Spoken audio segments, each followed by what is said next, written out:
गुजरात के सीनियर सहाफ़ी और गुजरात प्रेस क्लब के जनरल सेक्रेटरी राजा रियाज अहमद रासिक की अहलिया मरहूमा की दुआए मगफिरत के लिए कुलखानी मरकजी जामे मस्जिद हसन पठान में हुई। दुआए मगफिरत में अहले इलाका, सियासी समाजी शख्सियात और दीगर शोबों के मुअज़्ज़िज़ीन के अलावा ख़ानदान के अफराद ने बड़ी तादाद में शिरकत की। कुलखानी का आगाज़ तलावत कुरान पाक और नात खानी से हुआ। कुलखानी में दरूद पाक की सदाएं बुलंद होती रहीं।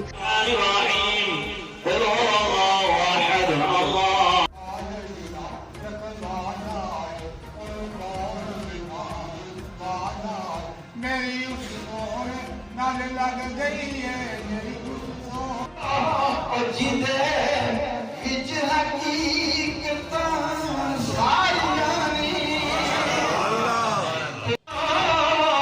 पीर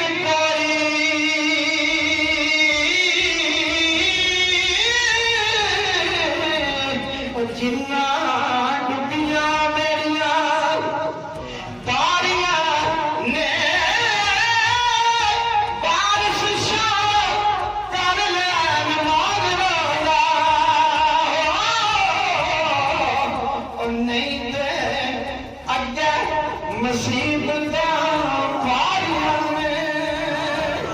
दुआए मगफिरत में सहाफ़ी बैरादरी और सियासी रहनुमा MNA आबिद रज़ा कोटला भी शरीक थे। सहाफ़ी बैरादरी ने ताज़ियत करते हुए लवाहिकीन से हमदर्दी का इजहार किया। सियासी रहनुमा नईम रज़ा कोटला ने मरहूमा के बुलंद दर्जात के लिए दुआ की और ख़ानदान से गहरे सदमे का इजहार किया। राजा नईम ने ताज़ियत करते हुए कहा कि गम और सदमे के इस मौके पर ख़ानदान के गम में बराबर के शरीक हैं।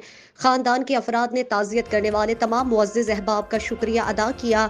राजा रियाज रासिक का कहना था कि अपनों का प्यार और गम गुसारी जिंदगी का अहम सरमाया है। सफर के दुश्वारी के बावजूद बड़ी तादाद में अहबाब के पहुंचने पर हमें हौसला मिला।